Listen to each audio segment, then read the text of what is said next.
March the 20th, 2017 at 2 p.m. in council chambers. So first is the adoption of some minutes, the committee of the whole meeting minutes of March the 6th for adoption, and the regular open minutes of March the 6th for adoption. Could I have, thank you, Councillor King, Councillor Campbell, all in favor. Thank you. There are 3 items under business arising from prior minutes. The first is the water distribution system extension and looping, Lakeshore Drive at 56th Avenue to Highway 3 at 51st Street, and extension of the reclaimed water irrigation system to the Osoyoos Secondary School. This item is being brought back by the Mayor for reconsideration of the following resolution, passed at the March 6th, 2017 meeting in accordance with Section 131 of the Community Charter. And the motion was moved by Councillor Rhodes, seconded by Councillor Youngberg, that the decision on the award of the Lakeshore Drive water main Highway 3 to 56th Avenue be delayed up to 60 days. And that was carried. And so I'd like to ask Mr. Dinwoody to provide us with an updated report on that, please. Thank you, Madam Mayor. So as a bit of a background again, the purpose of this project is to provide access to the town's domestic water supply for 4 unserviced lots, provide fire protection to the Lakeshore Drive Highway 3 intersection area, eliminate a dead-end water main on Bayview Crescent, and provide looping for the water distribution system. The Osoyoos Secondary School has also requested that a water line be installed that will enable them to flush their reclaimed water irrigation lines to ensure sediment in the lines does not plug their irrigation sprinklers. At the March 6th, 2017 regular Town Council meeting, Council decided to delay the award of this contract until May 1st of 2017 so that they could settle concerns over possible budget shortfall in 2017 as a result of increased policing costs. Under Mayor Cortos' authority, this item has been brought back to Town Council since some new information has become available which may influence Council's decision to delay awarding this contract. That new information is as follows. Andrea Zerkavic and Mike Green, the owners of Tumbleweed Spirits, Inc., sent an email correspondence to town staff and council on March 10, 2017, stating that their business operating permit from IHA was dependent upon their facility being connected to the town of Osoyoos domestic water supply. If their business is not connected to town domestic water in 2017, they will not be able to produce their product. Excuse me. Although it is possible for the Operational Services Department to connect Tumbleweed Spirits, Inc. to a temporary supply of town domestic water, this is not a recommended option. The temporary connection would involve receiving permission from another property owner to trespass with an overland hose, and the purchase of the specialized hose and fitting is approximately $2,500, and it'll take about 2 weeks to get it. This hose would then be connected to an existing fire hydrant on 51st Street, which would have to be operated by Town of Osoyoos water operators only on weekdays between the hours of 7 a.m. and 3 p.m. The possibility of this hose leaking and causing substantial damage to private property is a major concern for the Town of Osoyoos. As well, the town cannot guarantee the quality of the water source, which makes it highly unlikely to receive approval from an Interior Health Authority. It should also be noted that the recommended contractor for this project, Mike Johnson Excavating Limited, has agreed to honor his bid price of $318,018.75 until May 1st of 2017. Excuse me. The implications for the community are enhanced water quality and fire protection capability in the Lakeshore Drive Highway 3 area, and less demands on our domestic water system for irrigating the Osoyoos Secondary School sports fields. Organizationally, it's elimination of a dead-end water main on Bayview Crescent, resulting in less water main flushing in the area. Budget-wise, the bid for this project from Mike Johnson Excavating of $318,018.75, taxes included, is within the council-approved capital budget for this project. Significant dates. In order to have this project completed prior to the Victoria Day long weekend, Operational Services Department would like to award the contract as soon as possible. Sustainability, less water line flushing in the Lakeshore Drive area. The additional water main flushing was necessary to ensure that water trapped in the Bayview Crescent dead end was refreshed and meeting established town domestic water quality standards. Removing the Osoyoos Secondary School irrigation needs from the town's domestic or well water system will free up resources for our expanding service area, which is the result of rural water twinning in Contracts 1 and 2 in System 8. So the options before Council are the Town Council award the contract for Lakeshore Drive Water Main, Highway 3 to 56th Avenue to Mike Johnson Excavating Limited for $318,018.75. Option number 2 is the Town Council continues to delay making a decision on this matter until May 1st of 2017. Option number 3 is the Town Council requests additional information prior to making a decision. Administration recommends Council adopt option number 1. Thank you very much, Mr. Dinwiddie, for bringing this information forward to us. The reason it's brought forward from prior minutes is because there was new information that we needed to look at. Councillor Campbell. Thank you, Mayor McCordoff. I'd like to move that the Town Council award the contract for Lakeshore Drive Water Main, Highway number 3 to 56th Avenue to Mike Johnson Excavating Limited for the amount of $318,018.75. Thank you. And there's a seconder for that. Is there anyone who would like to speak to that issue? Thank you. Councillor Rhodes. Thank you, Mayor McCordoff. Well, I'm happy to support this project. Now, I think I kind of did last time, although I did speak against it because of the policing situation that was on our plate at the time, still on our plate. We are moving forward with that, and one of the things that really kind of turned me around with this whole project was the fact that when it comes to sewer and water, in other words, infrastructure improvements and repair and that kind of thing, it's pretty hard to compromise those because that's what our town mandate is to provide those services. So I'm happy to move forward with this. I think there's going to be a lot of people that will benefit from it, and certainly offering that flushing solution for the Bayview area is huge as well. That's always been problematic almost all year round, and glad to get that cleaned up and operating property as well. Thank you. Councillor Youngberg. Thanks, Mayor McCordoff. I concur with Councillor Rhodes, but also found further information regarding our funding, and satisfied with that research that was provided to me. And so I support this, and hopefully the flushing will be great in the Bayview area, and also Tumbleweed Spirits will succeed. Thanks. Thank you very much. So we are happy to bring this forward again, and it's been moved and seconded. Option 1, all in favor. Thank you very much. It's not common that we do things like that, but sometimes we need to take a second look, and that's when it certainly works. Next on our business arising from prior minutes, I'm going to give you an update on RCMP services, and this was discussed at our in-camera meeting this morning, and it was agreed that we would bring it out of in-camera and provide some information to the public. Implementation of RCMP services update. On Friday, all of Council met with representatives from the Ministry of Public Safety and Solicitor General to receive a total Council orientation on the development of a municipal RCMP service contract. As a result of this meeting, I can provide the following update. Full disclosure is not yet possible because we are in contract negotiations.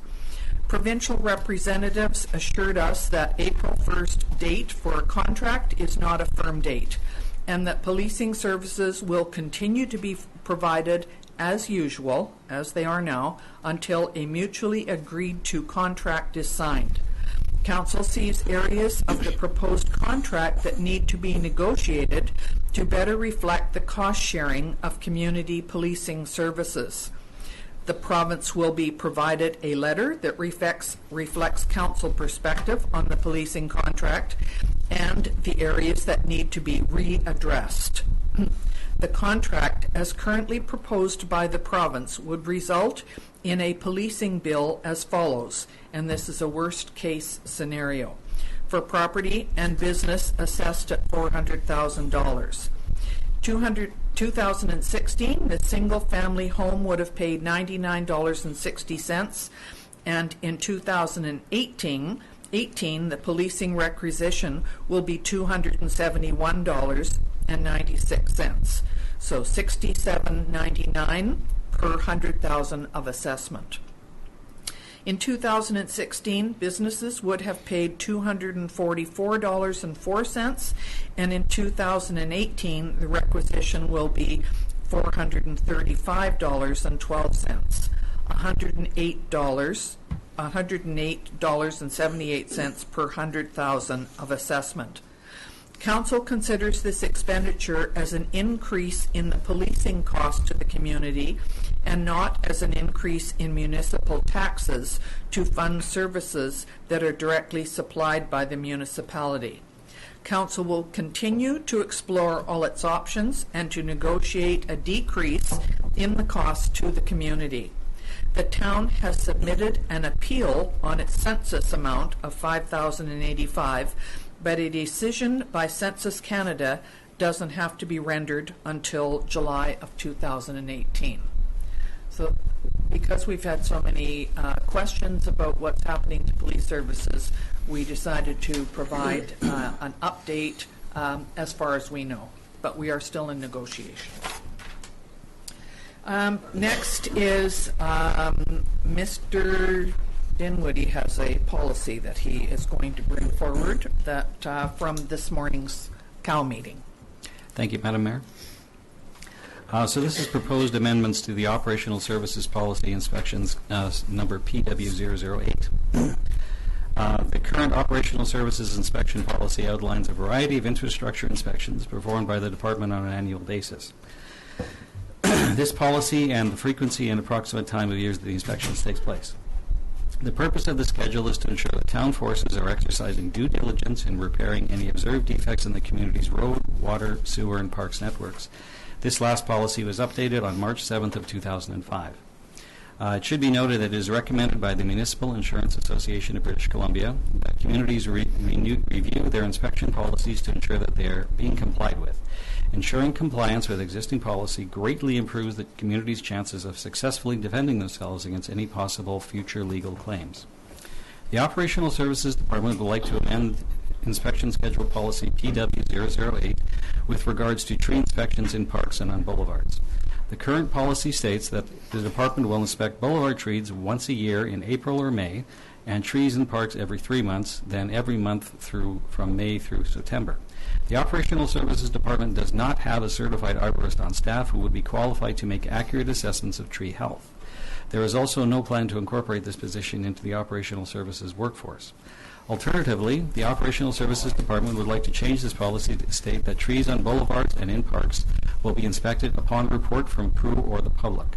For example, if a member of the public reports a broken tree branch, the Operational Services Department would investigate and, if possible, correct this situation within the limits of our equipment and expertise. If the issue is beyond the scope of the department, a certified arborist would be hired to evaluate and deal with this specific situation. All inspections and their subsequent resolutions will be documented and retained by the Operational Services Department for use in the event of any future liability claims against the town of Osoyoos. It should be noted that in all other areas listed in the Infrastructure Inspection Schedule policy are presently being carried out by the Operational Services Department within the suggested time frames. So the options for Council are that Council approve amending Operational Services Policy PW008 to read the trees on parks and in boulevards will be inspected upon review from crew or the public. Option number 2 is that Council does not amend Operational Services Policy PW008 and remains as is currently written. And option number 3 is that Council requests additional information prior to making a decision. Administration recommends that Council adopt option number 1. Thank you very much. Is there, Councillor? Councillor Rhodes. Thank you, Member Kordoff. I'll move option number 1. And Councillor King seconding that. This was discussed this morning, and we have questioned Mr. Dinwiddie on this. So anyone else need to say? Okay, all in favor of the motion? Thank you very much. Thanks. So we'll go back to the agenda and introduction of late items. There is Nothing more there. Mrs. Hilson, no. So we need an adoption of the agenda as printed. Am I correct in that? Yeah, the way. Okay, thank you. Councillor Youngberg, Councillor Rhodes, all in favor? Thank you. And first on our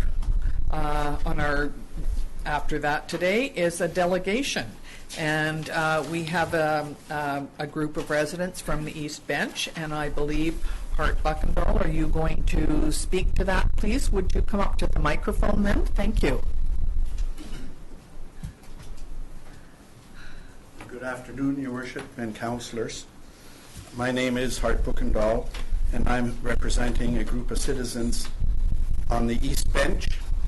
And unfortunately, my cohort or partner who took the time with his mother to get signatures on a petition and are very keenly interested in what I'm going to talk about was not able to attend because he's a college student and he can't come in the afternoons. So I'm sorry, but he's most interested and is going to be very interested in hearing what you're going to have to say. So I think this has been tried before, or at least been talked about before. The portion of land that I'm talking about is about 84 houses if you look on Google Earth and count them as close as you can get. I don't know how accurate that really is. Anyhow, of the 84 homes in the area, which is up 36th Street by Walton Mountain, and then it wraps around down back to the highway, and it's called 25th Street. And it's that glob of homes that's in that area above it, similar to that area where you're having some discussions for that huge complex that's going to be built there. So it's all from there up to 25th Street. Of those 84 homes, as of to date, we have 66 signatures that want to join the town, which is a substantial amount. And there's probably another 6 signatures that we know of that people we've talked to are unable to sign because they're on vacation. So, I mean, to get 70 out of 84 or better, you know you're talking about people that are keenly interested in doing it. The reason we're doing it is, number one, in that area, the homes were built probably in the 60s and 70s, and most of them are going to be running out of sewer capacity very soon on their septic tanks. And they don't have the land anymore to probably put a new system in, and if they do, it has to be a very expensive system. So that's number one. Number two, we're also very keenly aware that most of our sewer ends up down below us. I'm lucky, I'm on the top end. But it does go down and leach through the soils, and I mean, for years we've all known about the leaching in the soils in that particular area, and it goes into the lake. And we would like to do our part to help clean up the environment and the lake. We know that this isn't going to come for free, joining the town. We're not naive of that. But we also know that the timing right now is very appropriate to be making this application, simply because we have an election and we have a federal government that's been given billions of dollars away to third world countries for water. We are on a water boil advisory all the time, and therefore I think we probably should qualify as much as they do in third world countries to get, and so I think grants would be forthcoming from the federal departments. And we're willing to do what it takes for us. And while they're digging it up, I think for water, we should also be doing the sewer. Why not? And it just makes sense that everybody that lives in my area has an Osoyoos address. We say we're from Osoyoos. Why not just be really part of Osoyoos instead of the regional district? So we're willing to do whatever it takes to help make this project come forward. They're a very eager bunch of people there. We understand that there's going to be some research and costing. There are a lot of people that we talk to, not a lot, there is a few people that we talk to. They're very concerned what's going to happen to our taxes, what's going to happen if I have an orchard. And these are all the same kind of issues that I've dealt with 3 times when we did boundary expansions in Oliver. When we took over the Rockcliffe area, and we did the Tecumseh area, and when we got where you 2 gentlemen are now, the water district, when we abandoned Solid, and the town of Osoyoos and Oliver each took their respective areas in place. And it worked out very well. We had cooperation from the government. We had cooperation from all the people in the areas that when we applied, we had a referendum. We did it very nicely. We didn't have, if you don't vote, we actually had a referendum, and you kind of sat in pins and needles. And Rockcliffe was the first area. It went through very, very successfully, and then Tuckalnuit was just a no-brainer. They followed the line because they have exactly the same issues there with Tuckalnuit Lake.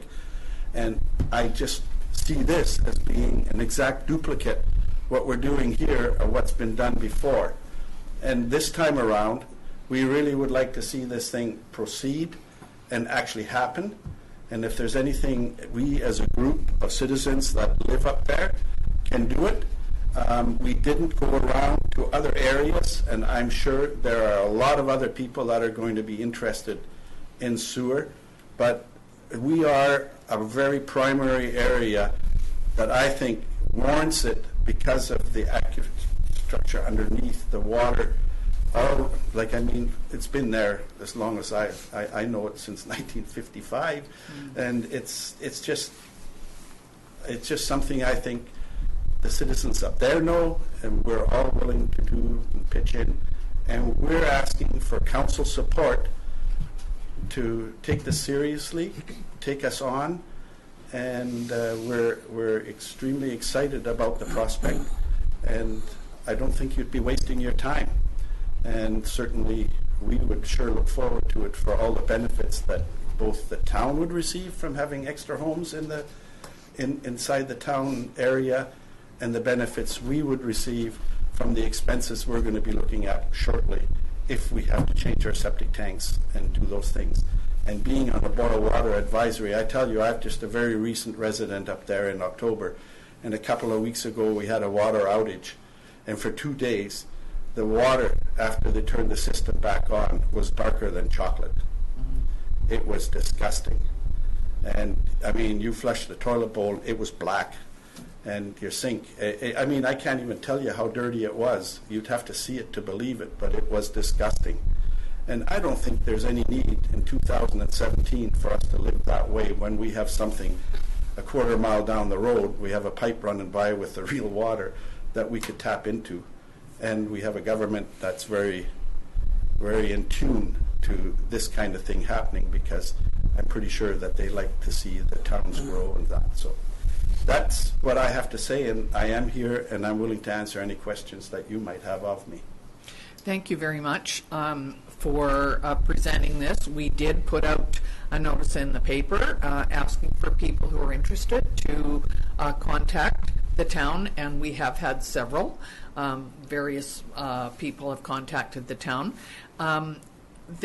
Before I get questions, I'm just wondering if Mr. Romanko could I mean, this isn't as easy as digging up, next week. So this takes quite a while to do, and it means going to the government first. So could you explain, Mr. Romanko, the procedure about what?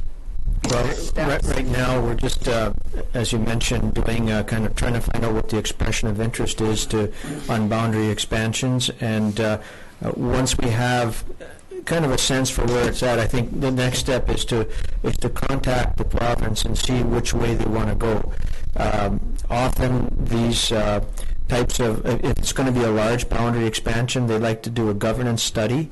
And there'll be lots of information at that time made available relative to differences in tax changes or what can be negotiated with the provincial government in terms of boundary expansions and infrastructure improvements. So now that this particular, when this particular petition arrives, I can now pick up the phone and contact the province and see what they feel as next steps, because certainly what was being contemplated before was a fairly minor number of properties, and they had their, kind of a negative opinion on that. So now this sheds a different light on it, so I'll have to get some information from them. But the current legislation requires a referendum. a vote of the people, and we'll see, how the province wants to approach this. Good. Thank you very much. Councillor Campbell. Thank you, Mayor McCordoff, and thank you, Hart, for speaking today. And I took great interest in some of your reasons for wanting to join the town. A question just from my own personal knowledge, that if we get to a point here where we're discussing the cost, as you stated, just out of my own curiosity, to replace an average septic system today, what kind of costs would somebody incur? On average, 25,000. Okay, thank you. Compared to the 3,000 we used to pay in the olden days when they were put in, because that was recently changed by the government, where they made legislation that the Ministry of Health no longer supervises that, but qualified installers do it. And the day that happened, the price went from 3,000 to 15 to 25 to 30,000. That's a fact. We'll go around the table because everybody has a question. Just one question for thank you, Madam Mayor. Mr. Romeko, I don't know if you know this off the top of your head, but if it went up to referendum, do you know about what percentage of homes you would have to get to kind of pass? Well, it's a majority rule. Just a majority. Yeah, and then there's the vote of the people who want in, and then there's a vote of the people of Osoyoos whether or not there should be a boundary expansion as well. Oh, okay. So thank you. So two. Okay, Councillor Youngberg. So it's a population vote, complete community, and because that's regional district. Yeah, thanks, Hart. Been through this, I think, in the 80s as well. So the water system up there, is it still privately owned? I believe it is. It's called the Osoyoos Irrigation East District. Osoyoos Irrigation East Osoyoos District. Irrigation District. Right. Bill is the one that runs it there, and I think occasionally they have a secretary in the office. It's old. It's dilapidated. It has breakdowns. Just heard there's going to be money spent on it anyways, and I think everything just works out that the timing is very good to do this. Mm-hmm. I mean, Okay. I just feel I very... just wondered if that system was still private, or if the East Osoyoos residents were shareholders. I think if they were going to dig up the system, if this was successful, I don't think any part of that would still be used. Mm-hmm. Maybe the well or something, but there is a big well up on 25th Street that was recently put in for about $1 million. Yeah. But it's sitting there. Yeah. Councillor Moreira, do you know, can you answer any of these questions about that, or is that not? About what? About the east side? Irrigation system? Very New important. But it doesn't have anything to do with you. It's totally outside of... Totally outside, yes. Yeah, okay. Councillor Rhodes is next. Thank you, Mayor McCordoff. Well, thanks, Hart. I appreciate you coming here and doing this. It's my pleasure. Initially, and actually for some time, I've been quite supportive of this boundary expansion, mainly because of how it affects the quality of our lake water and stopping those nutrients that, eventually leach down and end up in our lake, like you mentioned. One of the criteria for boundary expansion when you have large groups is that they have to be very, first off, willing, but secondly, it has to be contiguous property. And I notice that you don't have 100% buy-in right now. Do you see any of that interrupting this process? Or No, I don't think that will interrupt the process. I don't think there's anything you'll ever do to get 100%. Yeah. There's always those that don't want to change things. Close the gates, I'm here, leave me alone. That's good. And it's not about what's good, it's about what's the best. And the best is to clean up the environment. I mean, I heard your comments just previously on the meeting here that you spoke in favor, that you are in favor of cleaning up the environment and changing water in the talk you had. And it's got to be, there's going to be some people for sure that aren't going to be happy when the referendum passes, but they have to just follow the line. And we had the same there. I think we were 75% and 25% were against, and each area had around 600 people, something like that. And it was it's still now, you ask any of them, and boy, are they happy that they don't have to change septic tanks in Rockcliffe, where they only had a little garden that their septic tank was in. It'd be finished now. And it was leaching, like here, down into Tuckalnuit Lake. I mean, it was milfoil and all the stuff that grows and the bad things that happen. So I'm not concerned at all. I'm more concerned that we do it in a timely fashion with the government so that we can get the help we can get while it's there and easy getting. You certainly have my support just based on that one problem that would almost definitely be solved. And yeah, so thanks for thank you for your doing support. this. Yeah. We have a feeling that every community in the country is thinking that the government has millions to hand over to them, and I'm sure by the time we all get some, it's going to be much diluted, isn't it? But you're right. Infrastructure is very, very important to our community. Your Worship, from the discussions I've had with people, I think the support is going to be there for us, not only because it's good what we're doing, but it's something that the government likes to see done. They don't like to have all these outlying areas. I mean, maybe in the future, a district municipality or something like that could be something that'll come to fruition, but probably not right now. To try a district municipality at this time, that would fail, because there are too many farms in the area and the farmers would be too concerned. But when we had farms in our area that we took over, the government made concessions on taxation that it would be no different than any other area that's in the regional district, and those people paid the same amount of money and that it was before. So there was no punishment in joining, and the amount that the homeowners had to pay over a certain number of years on their taxes, it was 20 years, and since then it's been paid off now, was very little. It was very little. It was about 10% of their overall cost. So, I mean, you're never going to get a better deal than that. Well, we certainly appreciate you coming and providing this information, and believe me, we'll be looking forward to moving this issue forward. So thank you very much. I thank you all very much. Thank you. Have a good afternoon. Bye-bye. See you. So, Mrs. Hilson, do we need to just accept that as information? Okay, thank you.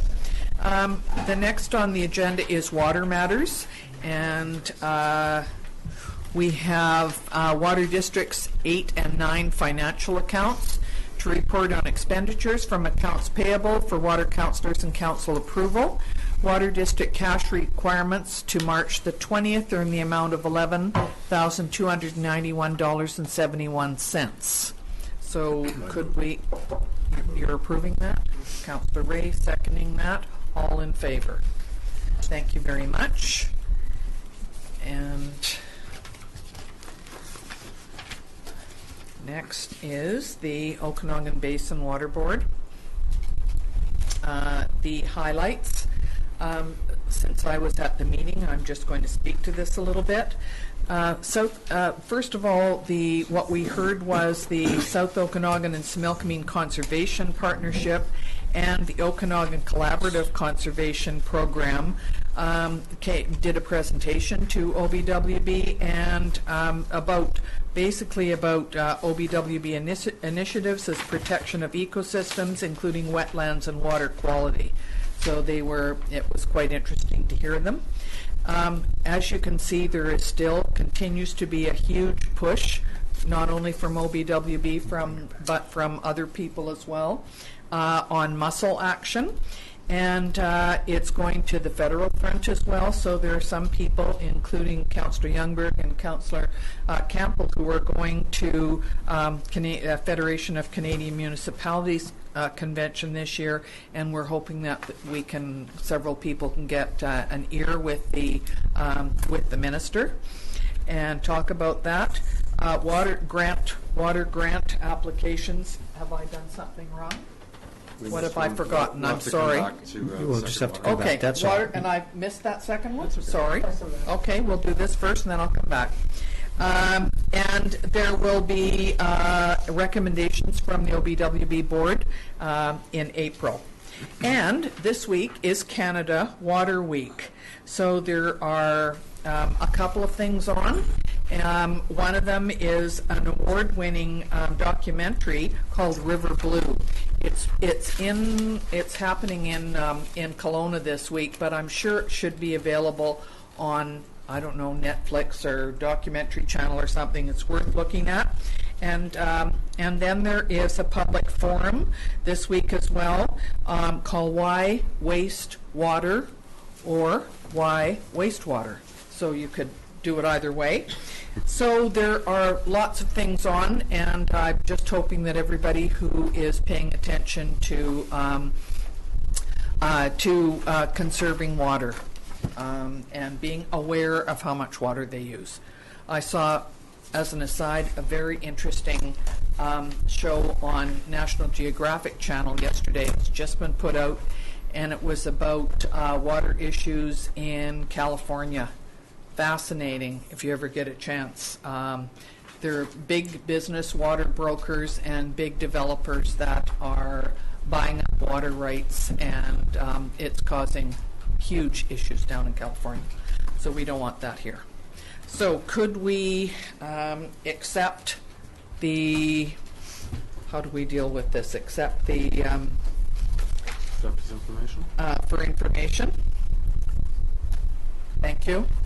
And so now we're going back to the Roberts Point. Is that what I've missed? Who seconded that motion? One or the other here. Rhodes and Campbell. You can pick whichever ones you want. Think one, I'm thinking two. So, my apologies. So I should have gone to the Roberts Point subdivision. Is that what I've missed? Okie dokie. That would be Mr. Dinwiddie. I have the sheet right here. I'm sorry I missed that. No worries. Thank you, Madam Mayor. For background, the Roberts Point subdivision is located beyond the current boundaries of the town of Osoyoos and just outside the boundaries of Irrigation District Number 8 in the RDOS. On November 2nd of 2015, the Operational Services Department of the town of Osoyoos received a letter from Mr. Mike Craig inquiring about the possibility of the town of Osoyoos to install a water service for the residents of the subdivision known as Roberts Point.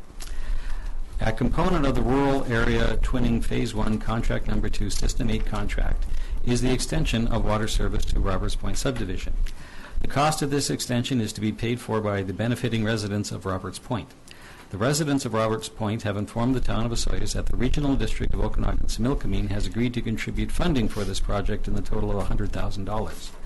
Under the advice of our legal counsel, it is recommended that the town of Osoyoos request a service provision agreement with the RDOS to provide a water service to the residents of Roberts Point. The implications for the community are improved water quality for the residents of Roberts Point, which are beyond the boundaries of the town of Osoyoos. Organizationally, increased demand on the town of Osoyoos water resources from areas that are not within the town boundaries. Budget-wise, possible increase in future budget requirements to maintain the town of Osoyoos water systems, although the cost to install the town of Osoyoos domestic water to the Roberts Point subdivision will have to be borne by the individual residents of this area. Significant dates, in order for the approved contractor to order materials in a timely manner, the town of Osoyoos has requested the residents of Roberts Point have their funding in place by March 31st of this year. Sustainability, increased demand to continue to maintain the town of Osoyoos water systems. The options before Council are that Council requests entering into a service agreement with the RDOS to provide water service to the Roberts Point subdivision. Option number 2 is that Council does not request entering into a service agreement with the RDOS to provide water service to the Roberts Point subdivision. Option number 3 is that Council requests additional information prior to making a decision. And once again, Administration recommends that Council adopt option number 1. Thank you very much, Mr. Dinwiddie. Councillor Youngberg. Thanks, Mayor McCordoff. I'd like to make a motion on number 1. Council request entering into a service agreement with the RDOS to provide water service to the Roberts Point subdivision. We've had several discussions about this in the past, and I think it's a very positive move. Thank you. Is there a seconder for that? Yeah, I'll second. Thank you. Yes, Councillor Rhodes. Thank you, Mayor McCordoff. I'm wondering about water capacity when we start supplying this. Do you have any concerns about that? No, we should be able to handle the capacity demands. What about long-term vision of it? Do you anticipate any concerns at all with that? Well, we are asking as one of our budget requests this year, we did ask for what's called a pump test on well number 7. Well number 7 currently doesn't work. It never has. We drilled it in 1995 and we've just left it. So I think if we were able to test to make sure that well number 7 can produce water and can produce enough water with well number 6, because they're fairly close together, that we should have enough water for the next little while. And one final question. In the future, I'm not exactly sure when we will be provided with the opportunity to provide chlorination to that will come at a huge cost to our community. We were looking at some numbers earlier about putting up a building and all of the various... a water treatment plant? Yeah, like a water treatment. That probably will become a reality probably sooner than later, just depending on what progresses with that. These people that are going to benefit from this, the residents and homeowners in that area, will they participate in that cost when that comes? Will that be part of the agreement? Well, like the residents of Roberts Point, and there are, I think, 17 lots out there, if they agree to this, if they come up with the money that is necessary to have the water line coming out there, then they're just connected up to our domestic water service. So 4 or 5 years from now, when we have a water treatment plant, they'll just be getting water out of that plant just like anybody else would. So, but they have to pay the whole cost of doing this extension down to Roberts Point. That cost is currently $395,000. Yeah, my question is directed at the future when we build the water treatment plant and however that looks. Will they be part of the formula to pay for that part of it, proportionally, of course? Well, can I address that? Yes. So, subject to the agreement, they'll be subject to all our water bylaws. So they'll be subject to the utility annual fee, and then any subject capital costs as well. They basically will be part of our water system. We probably will take a look at the formality of extending our irrigation district boundaries, given the number of properties that are here, that would kind of extend beyond the water service agreement. Going back to your other question about capacity, right now we are holding in reserve some funds based on a previous agreement over Willow Beach, and those funds were to create the water capacity for Willow Beach, or assist in creating that capacity. And I think that amounts close to $500,000, and that was to improve, I think, well 5 and 6 to be able to service Willow Beach. So basically, we're talking, the same service supplies. So, well number 7. Yeah. That was one of we applied to the Okanagan Basin Water Board. The grants I was just talking about, that was one that we have applied for, and we're hoping to hear back in April, aren't we? We are, yes. Yeah, we have asked the Okanagan Basin Water Board for grant funding to help pay for this pump test to see if well number 7 is a viable production well. Yeah. Councillor King? Thank you, Madam Mayor. I guess then I'm just curious if it would be prudent to see if there's enough water coming out of well 6 before we sign this agreement. Well, when we test well number 7, we would see how it affects the production of well number 6 at the same time. And that's not for another month or two? Well, it all depends when we get the grant. Exactly. So I'm just wondering if we should sign this before we know if we got enough water in the future. Oh, I'm sure there probably is enough water. I don't need an if. I got to know. Oh, I don't know until we test well number 7. Exactly. Yeah. Well, we're talking about extending our domestic plumbing system to service 130 houses, an additional 17 will make a difference. It's not gonna- Just yeah. asking. Yeah. Yeah. We okayed to do that. Yeah, we did. We've got the application. So 17 extra. Yes. My concern is that the next point along, Inkany Point, They'll may ask be the same next thing. on the list, won't they? Probably. Yeah. But they'll have to go through the same procedure and pay for the same. Yes, and it's hard to say if the residents of Roberts Point will be able to come up with that much money. Okay. This is probably the best deal they're ever going to get. Yes. However, it is still quite a hit if not everybody participates. Right. Is it subject to 100% sign-in? No, we have to have all of the money. So if there's only, say, only 9 of the people want, come up with all the money. then the 9 have to pay out the money. Yeah. Okay, so we had a motion on that. Did we get voted on? Not yet. Okay, so could we vote on that motion, please, that we accept option number 1? Thank you very much. Good one. All right, now let's see if I can find my way back here. Next is the, letter from school district, policy recommendations. So should I read this out? No, I don't think there's any. Okay. In November, the school district asked for some feedback on their policies. The town of Osoyoos provided some feedback on their education committee structure. I believe we were the only ones that did apply, did send in some feedback, and they have acknowledged that that we have done that, and they feel that that there is a way to deal with this, not through making another policy, but in the communications plan. So we understand that we have been invited from this letter to a meeting at the school board office on April the 12th.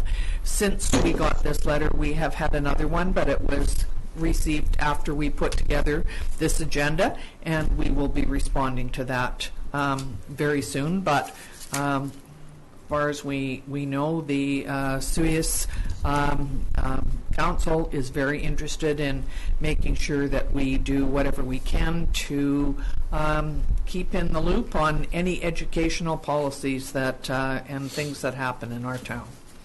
So, Can I? Yes, please, go ahead. Just in follow-up to this letter, I recall from Council's discussion about education services, how Council was felt it very important that there be at least an annual meeting between Council and the school board representatives. And historically, that has not happened. And I'm wondering if it would be to Council's advantage to acknowledge receipt and the fact that, maybe not a policy change, but just acknowledge that the council would like the school chair and the local representatives to trustees to annually meet with council and talk about school services. So when the mayor and I were at the meeting where they received our recommendations and spoke to it, they stated clearly that, and I have no recollection of it happening, that was already happening, and that it was already within their communications mandate to meet with this municipality once per year. They did say that, yes, that they had met. Now, I think when I tried to look back on this, I think it was that they had a community meeting once a year. Sometimes it's in the library, at the elementary school, the high school. I think we're being quite specific that we would like a meeting with council. And we're being specific for the right reasons. Yes. I mean, one of the things that we can't deny is that we were caught off guard a year ago, or last year, regarding a fairly important situation. It was stated by those trustees that we weren't as engaged as they would have liked us to see. So I do think we need to be diligent in asking that at minimum we could have that meeting once a year. And if I heard that wrong, then maybe that's the response we should be giving, is what CEO Romanko just suggested. I think it's incredibly important. It's one thing for one of us to attend the meetings and interpret those meetings, but I'd much rather, I'd also like to see them meet with this entire council. So you're suggesting that we do write an answer to this. Since then, we have received a specific invitation, although it's not on this agenda, to attend a meeting on April the 12th and to discuss things. So It wasn't specific to Osoyoos, was it? Yes. No, it was to broader keeping education on the provincial election platform. It was more topic specific to that area. I mean, I want to be able to have a conversation and be updated as to the forecasting of next year and the year after as far as student enrollment.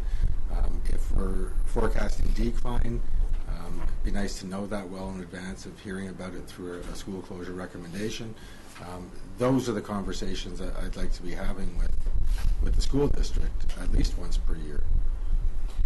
So, are you going to make a motion then that I'll make a motion that we respond asking for some clarity, one, as to what we were told at the school district meeting as far as an annual meeting, and that we'd specifically like to meet the trustees and the superintendent with mayor and council minimum once per year.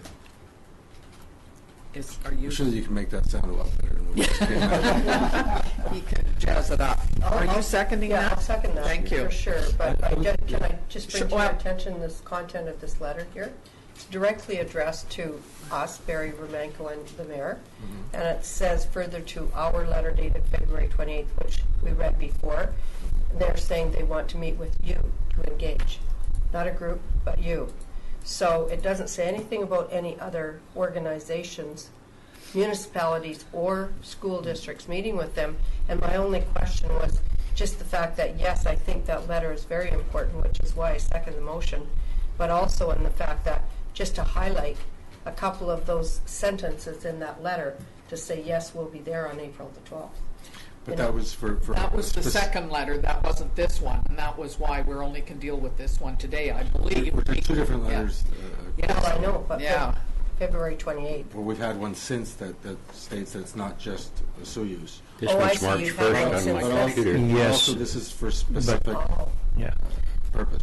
Okay, because the other question was that I heard that came out of the meeting was that they have made a motion, or it's part of the agenda, that they are going to submit they will submit their annual application for funding for our school.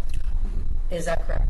That is correct. That was done in their budget. So they have to do that every year, yes, and they made it very clear that they had to apply. Yes. Correct. We always understood that the application had to be filed, but it wasn't necessarily that it would ever be turned down. It was done particularly this year because there was an increase in it. Oh, so I see. it might have been that if it was exactly the same amount as last year, it might not, because Councillor Campbell, you asked that. Yeah, because we actually demanded clarity in that meeting. What we had heard in the meeting was that they passed a motion to apply because there was additional funds being requested. We very specifically at the question period asked if an application only had to go forward if it was for additional funds beyond the amount that they had already been getting this year. And after some pressing, it was stated that they do have to apply, and then the rest was wish-washy of, well, the provincial government has aren't looking to close the school. But again, it does have to be reapplied for every year. So we're quite concerned about the fact that we want to be kept up to date on this. So I really think that we need to answer this. I agree with you that we need to answer this and say we would be happy to meet with them because we would like to have a meeting at least once a year, and we'd like to invite them to a council meeting too anytime they'd like to come. Good idea. Yes, I Sorry, think that's Councillor all right. Rhodes, you're next. Thank you, Mayor McCordoff.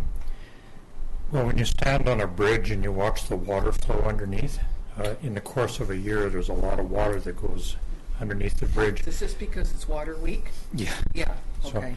anyway, with that analogy in place, I'd like to suggest maybe a twice-a-year meet rather than once. So was that a friendly amendment to the motion? I would hope so, yeah. Do you know, I have a feeling that's not going to work because that's what we asked for before in the policy, and they turned us down and said that they met once a year with us. Did they not? Right, Yeah. but we're unaware of that ever happening. Are we not? It's Well, in not 8 quite years, the way they made it out. Yeah, I think there's a distinction between a meeting with the community, the parent advisory committee, and inviting council representatives to attend that meeting versus, from what I'm hearing, council's intent is to sit down with the representatives of the school board and speak very specifically at a governance board council level about school service in the community. We're updated and involved with almost everything that goes on within our community, whether it be police, fire, building, pretty much everything. I don't think it's unreasonable at all to be able to discuss the education of our residents in our school system at least once per year with our school district. I don't think it's an unreasonable ask at all. So do we have a motion on the floor? We do. Okay, could you read the motion, please? And do we have it seconded? Yeah, I did. Okay. They're trying to fix my word salad. I'm not trying to fix anything. Water in the They're bridge. Oh, they're trying to fix your words? It's Okay. all water under the bridge. Yeah. I wish I could speak like you.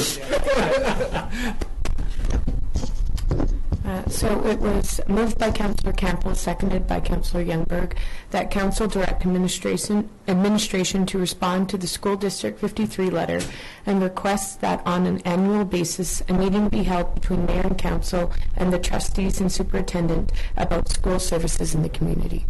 Okay, would that be the March 1st letter we're talking about? Because there was another one. Okay, the March 1st, 2000. Just clarity. I mean, in this letter, they're asking us to meet them on the 12th, so why are we asking them to meet once a year? Because this is for a specific reason. Can I clarify that? Yes. So on April 12th, they want to meet specifically about, as this letter says, to discuss specifically education, how education can remain a number one priority in the provincial election, not to talk about local school services. Okay. So Yeah. that's the distinction, is that council wants to meet annually to talk about local school services.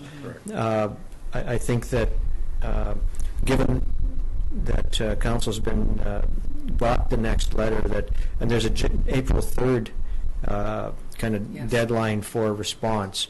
We can provide direction that we respond, that representatives from council will meet with them. And I also inquired to this April 12th meeting if other municipalities were invited, and I was told that only the regional district was going to get an invitation. So that's the way it was phrased.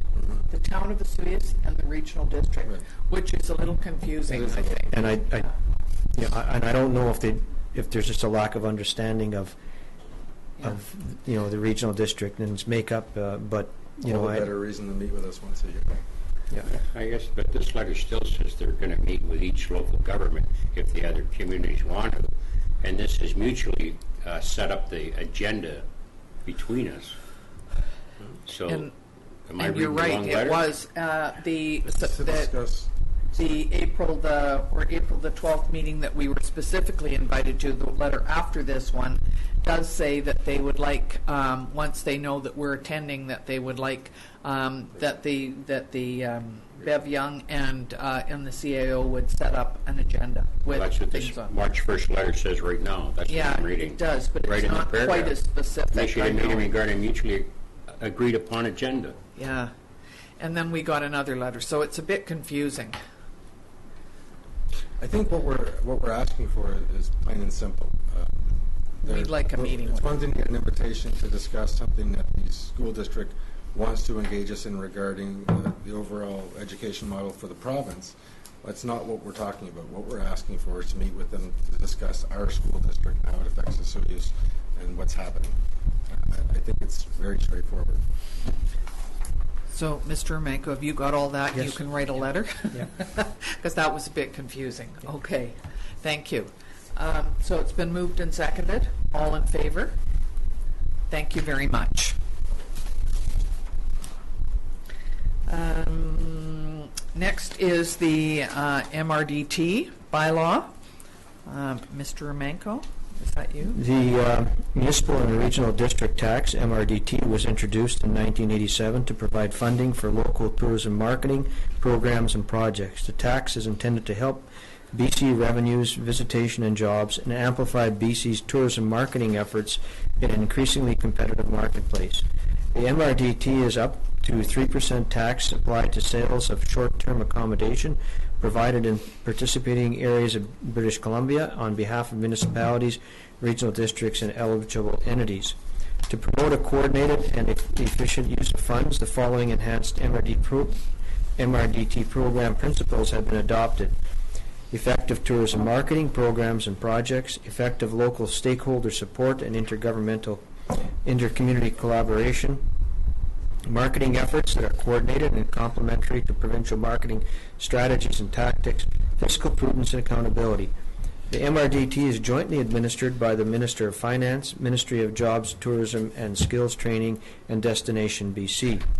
The Provincial Sales Tax Act was amended in 2015 to increase the maximum tax rate on the purchase of accommodation that may be imposed in a designated accommodation area from 2% to 3% of the purchase price of the accommodation. Increasing the rate of this tax is optional.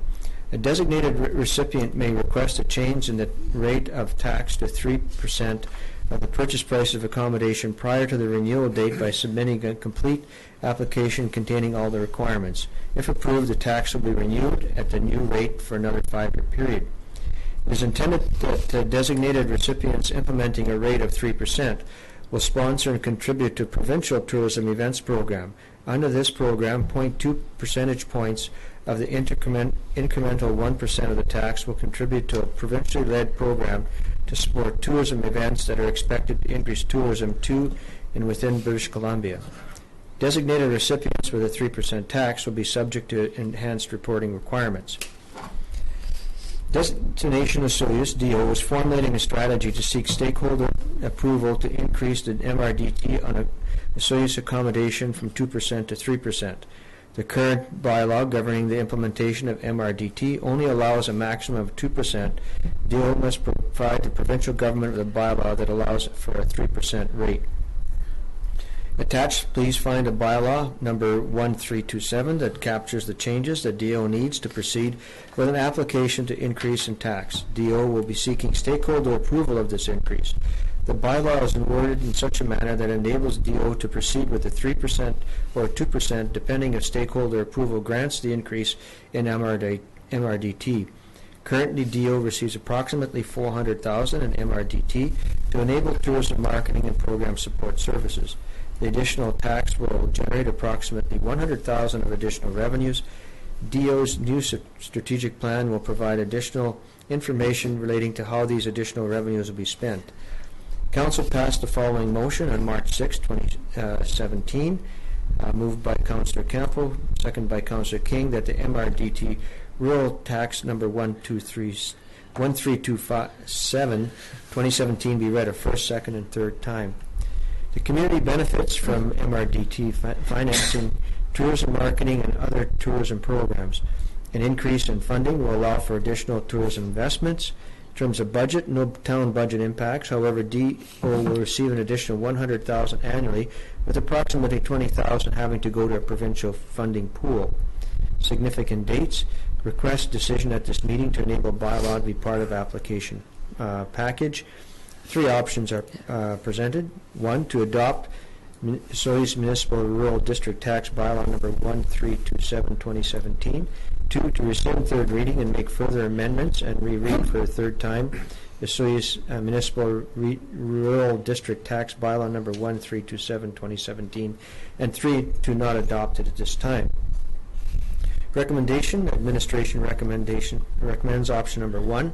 The bylaw is worded to capture the change in MRDT legislation in such a manner that the current 2% tax rate can be maintained or the new 3% implemented based on the direction of stakeholders. Thank you very much. Councillor Rhodes. Thank you, Mayor McCordoff. I'm going to jump right in and recommend option number 1 to adopt the Osoyoos Municipal Rural District Tax Bylaw number 1327, 2017. Thank you. You're seconding that? Yeah, I'll second and speak to it quickly. I think I've said before when we did the first 2 readings that other resort municipalities have already adopted this. It's not groundbreaking territory or anything like that for us, and there's really no downside to it except to provide more funding for our tourism marketing overall. Right, and it just allows them the option to go forward with 3% rather than stay at 2%. Yeah, they need to get 51% of the beds in the community to move it forward. So, all in favor? Thank you very much.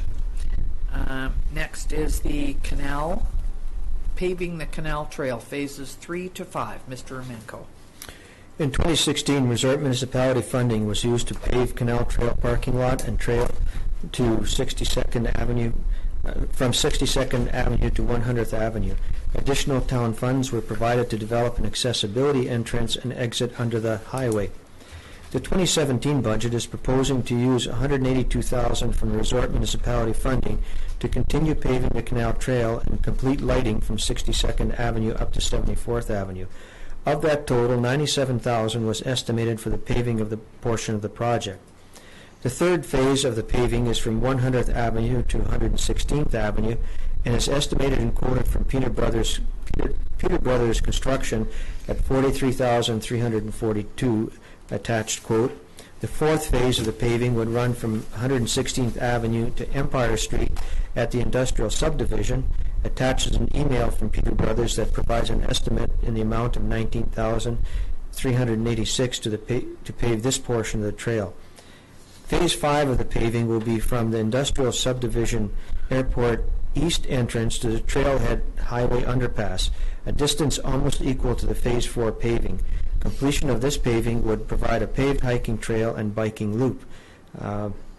Administration is seeking pre-budget approval for the expenditure of RMI funds to enable the completion of this work the last week of March. This contract would be sole sources to Peter Brothers because they do most of the paving in the region and have provided us with good quality work. The per meter price is consistent with what was charged last year. In terms of implications, the community will benefit from the availability of the 5 kilometers of fully accessible walking and biking trail. Organizationally, just a time to set up and monitor contract. Budget funds will be from the RMI funds and will be available for 2017 expenditure. Significant dates. A decision today will enable enable paving at the end of March construction. 4 options have been provided for Council.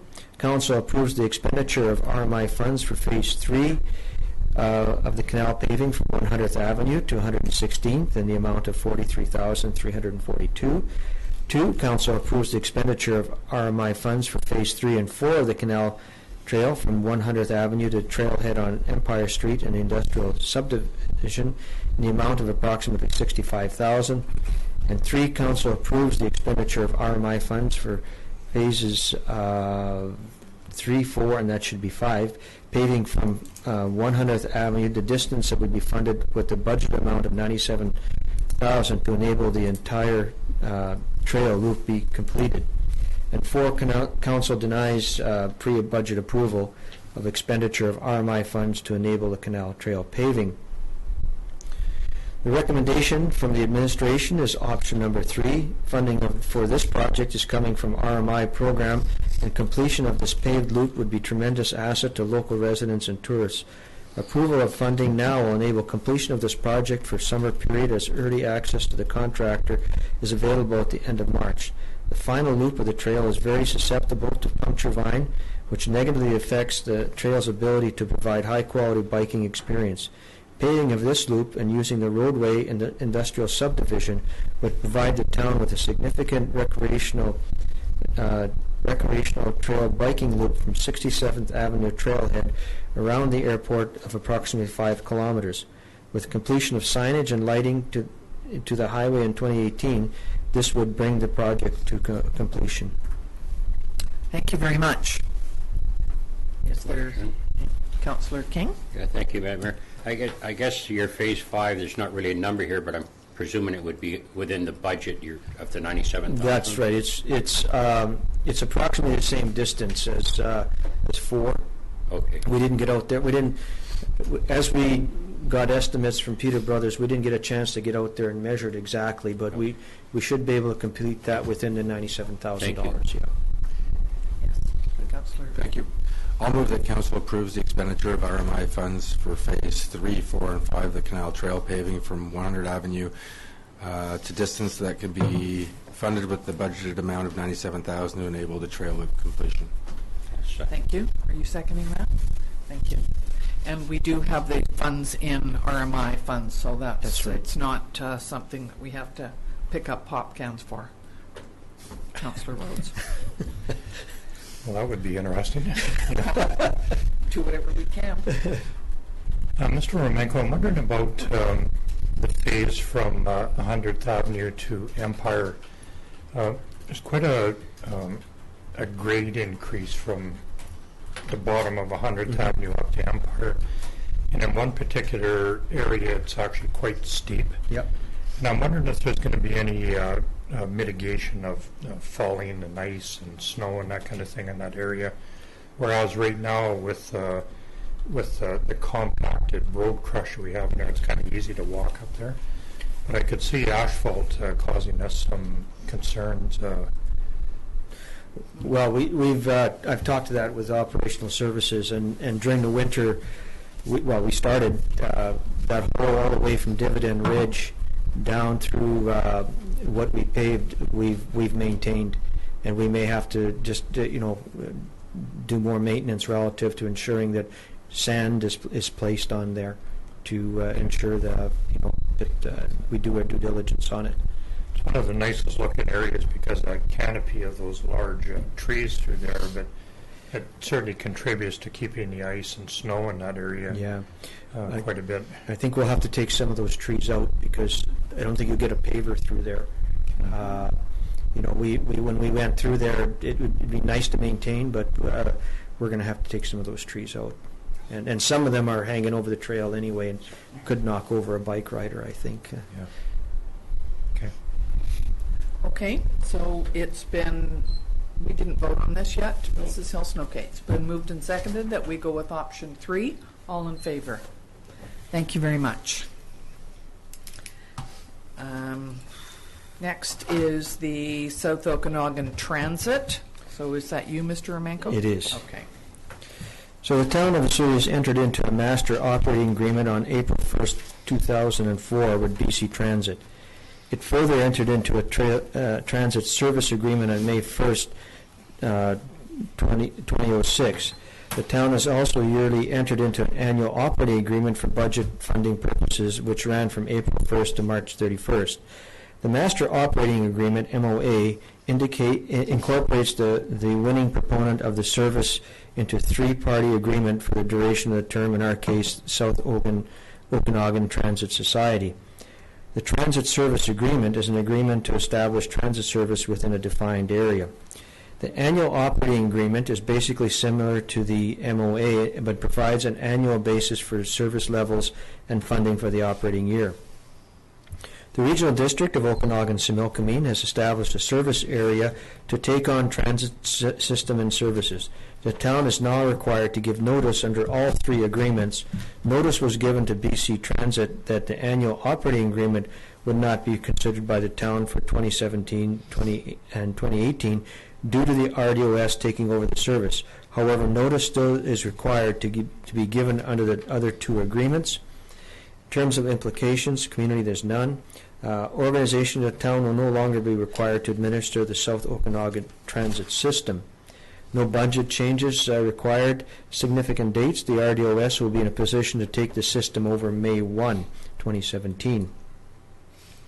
3 options are presented to Council. 1, that notice be given to BC Transit. The town of Osoyoos wishes to assign to the Regional District of Okanagan-Similkameen their rights and responsibilities of agreements related to the service provision of the South Okanagan Transit System, including the Transit Service Agreement, the Master Operating Agreement, and by extension, the Annual Operating Agreement.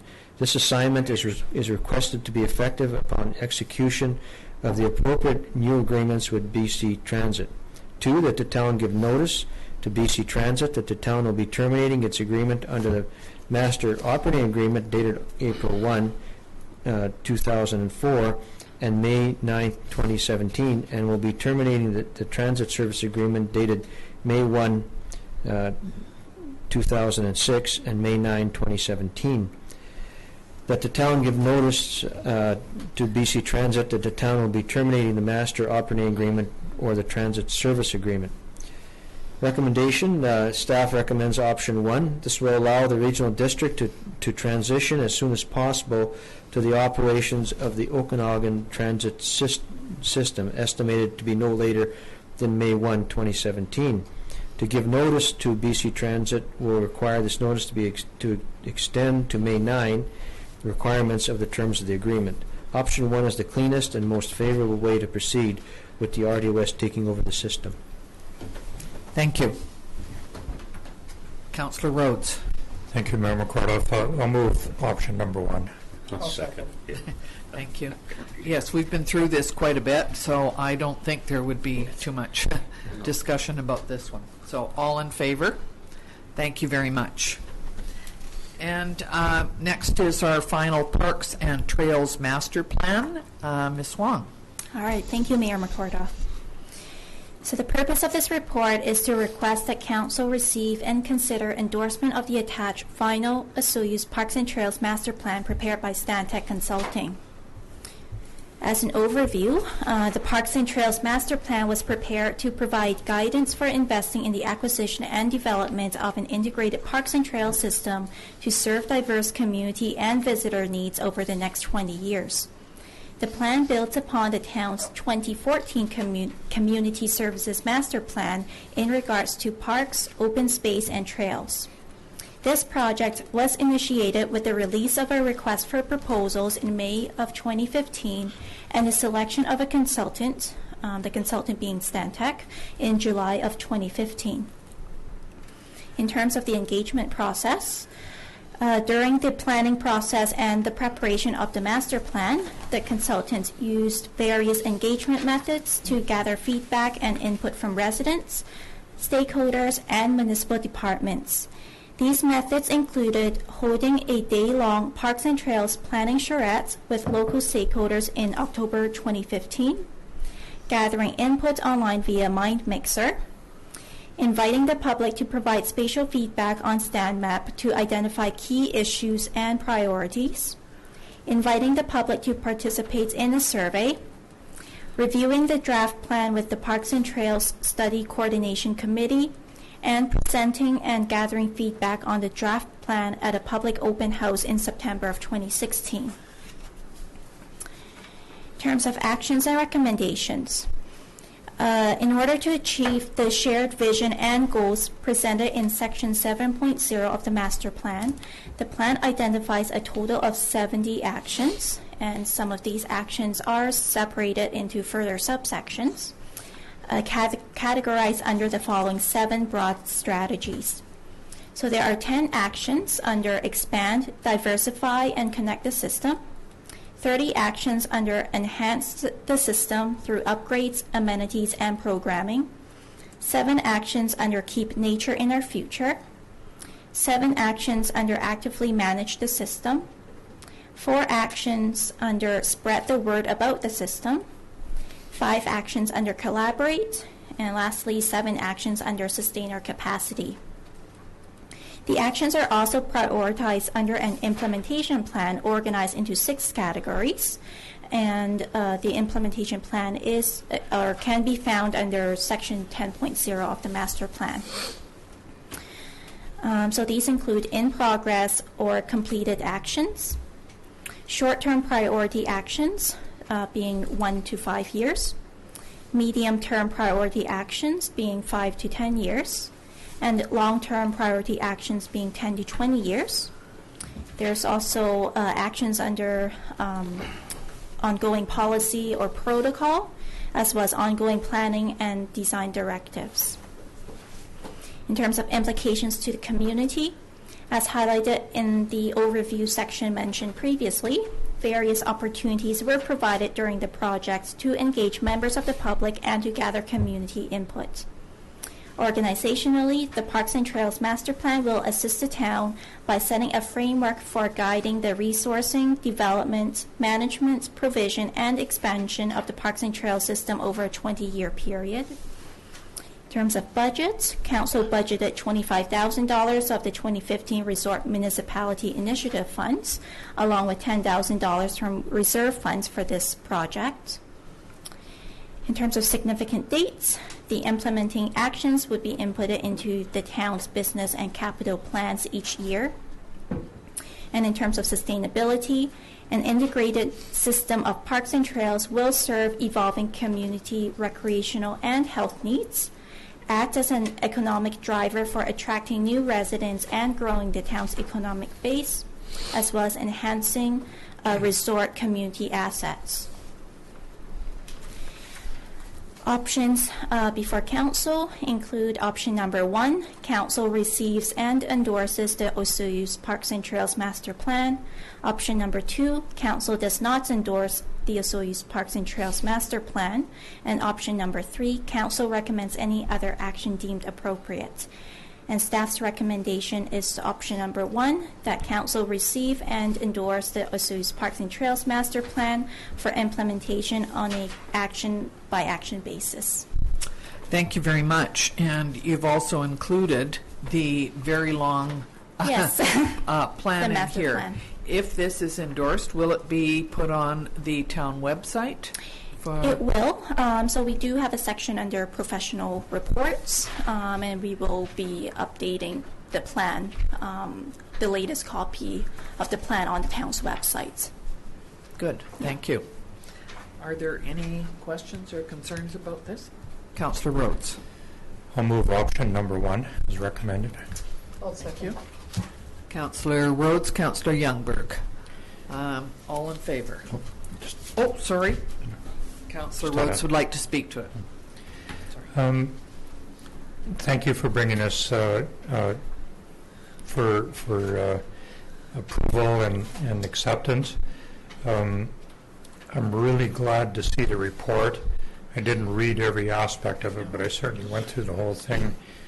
And I'm wondering if it would be possible to perhaps contact all of the people that took part in that charrette and help them discover the plan and the way it was laid out and everything.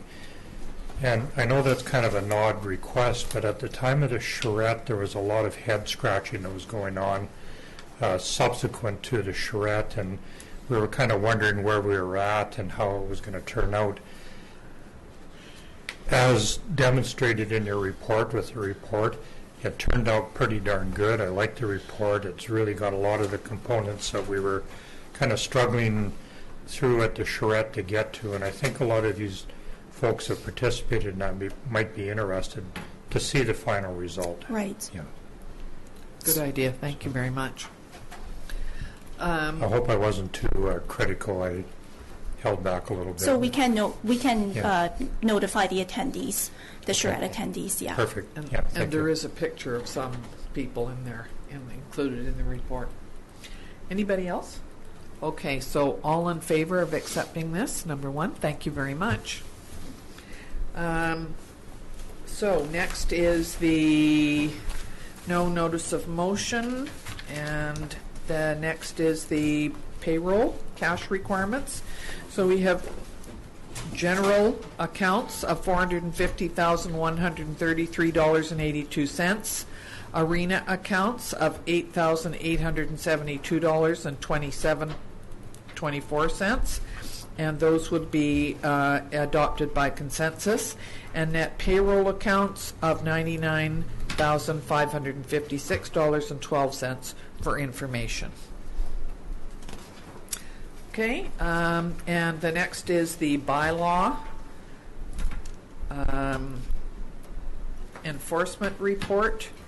And we see here that that there are the general concerns. It's not a super busy time for the month of February, but traffic and administration and the pound seem to be taking a fair amount of our bylaw officer's time. Fortunately, she's extremely good with cats and dogs, and has a very easy relationship with them. So she's the right person to deal with all of these. And there is also parks enforcement, and you can see that that the number of hours and the number of files are on dogs on this one, and that seems to be her total of what she does there right now. Okay, so could we have this report received? Thank you. Councillor King, Councillor Campbell, all in favor. Next is committee reports. No committee reports. The CAO report. Thank you, Mayor McCordoff. Just a few of the things the administration has been involved in the last couple of weeks. Starting with corporate services, they've been working to complete the transition of the BC Transit services to the regional district, also in discussions with the province on the victim services contract. Just in terms of bylaw, some very complex bylaw issues have been unfolding over here in the last couple of weeks. We've been working very hard to clean up an unsightly property that's been a source of issue for a number of years, and we've finally been able to find some traction and success in that area, so that's been very good.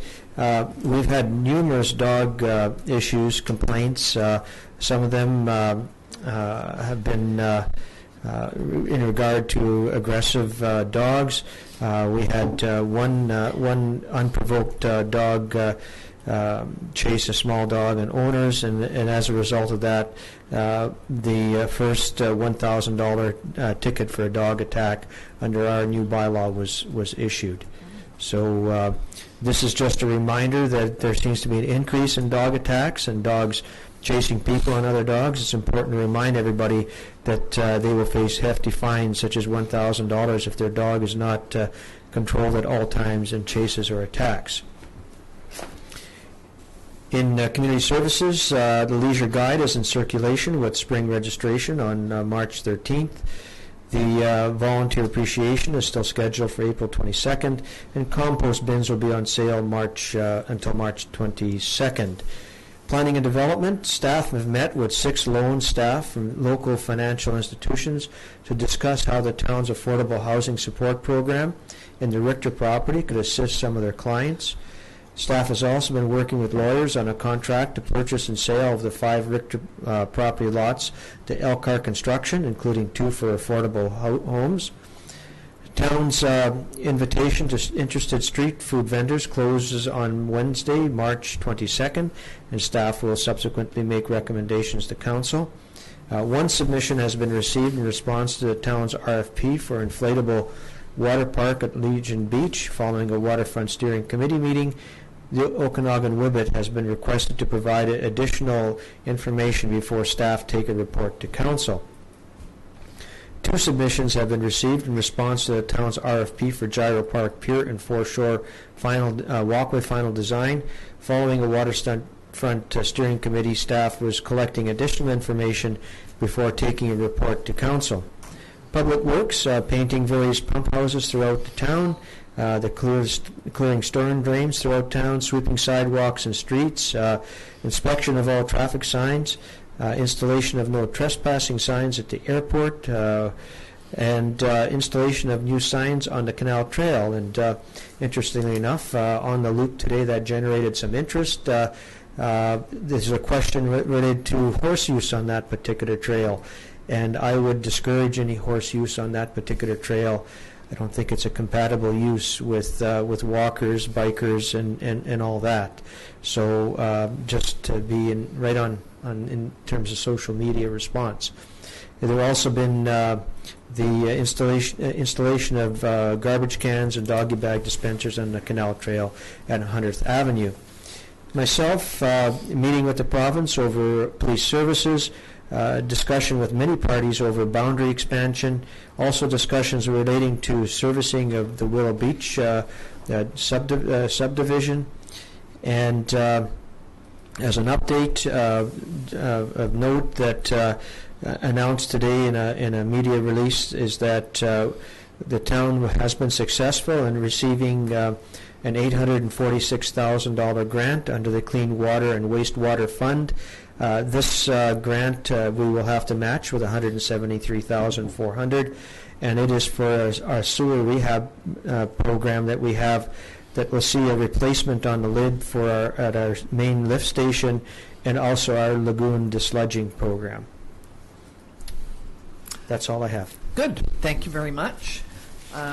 We need somebody to receive the CAO's report. Thank you. Would be Councillor Rhodes, Councillor Youngberg. All in favor? Thank you. Okay, council reports. First, Councillor King. Thank you, Madam Mayor. An update is attended DO's Economic Development Committee last week, and a couple of new initiatives, and they're ongoing, is a new economic development Osoyoos website where you can find some of the buttons with to do with lifestyle, education, health, why you would relocate here. And on the business side is more business opportunities, looking at real estate, and they will be updating it with some job opportunities is one of the initiatives that's moving forward. And another initiative, staff will be meeting with the South Okanagan Film Commission to ask and kind of work together and find out what their needs and wants are that possibly could bring more movies to our area, would actually create 60 or 80 jobs to produce a movie. So those are two of the great initiatives. And just in closing, I really want to thank the Coyotes here locally for the great entertainment they've been providing us. An double overtime win last night makes it 10 games in a row, and just wish them the best in their next games up in Chase. Thank you very much. Councillor Youngberg. No report this week. Okay. Councillor Rhodes. Thank you, Mayor McCordoff. First off, just echo Councillor King's comments about our hockey team. And I also wanted to mention that how incredible this team is and how they act as ambassadors for our community. And that comes in two very distinct things. They are ambassadors within our own community. You know, they work and volunteer their time and efforts with so many things that most people never see. So thank you very much for that. And additionally, when our team travels to other locations, you know, the recognition that they bring to our community, not only by winning and being successful, but how they interact in other communities is just absolutely incredible. So a big shout out and thank you very much, not only for the entertainment, but for the work you do for our community.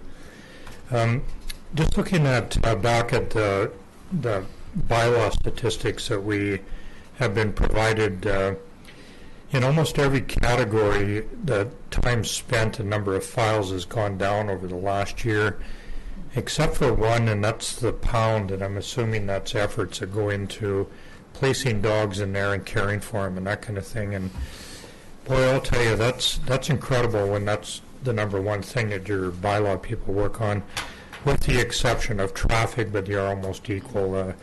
You would think that there was a lot of other things going on in our community. And just wanted to reinforce with everybody that is a pet owner that there can never ever be any other way of thinking about it. If you own a pet, they are your responsibility.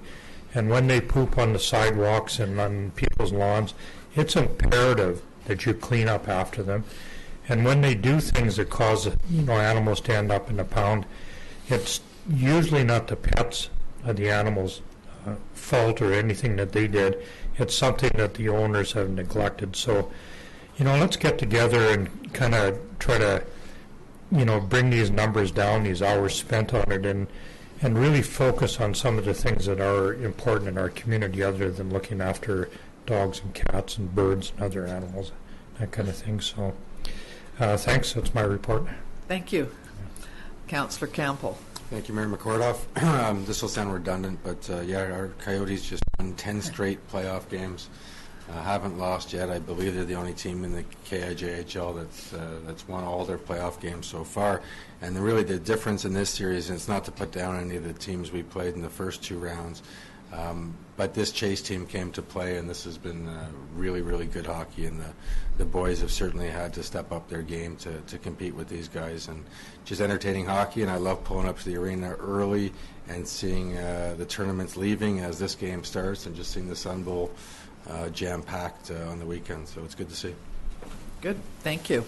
And I did have to mention at the regional district meeting the other day to the mayor and councillor from Summerland that that the Osoyoos Coyotes had beat their team 4-0. And the reason spanked. We use the word spanked. Okay, fair enough. But they looked at me and glared, but last year they beat us. So that was my reason for doing that. So a couple of things that I've been involved with. I've been at the last 2 weeks when I looked at my calendar, I've been at the regional district meeting one day, which is always interesting. We had a hospital update on the budget for the Penticton Regional Hospital. The Okanagan Basin Water Board, which I talked about earlier, I did have a phone conference call with the Osoyoos Lake Board of Control, and we're not quite sure what's happening with the international waterways, because we assume that in the States there could be some adjustments to the budget, so we're kind of waiting for that one.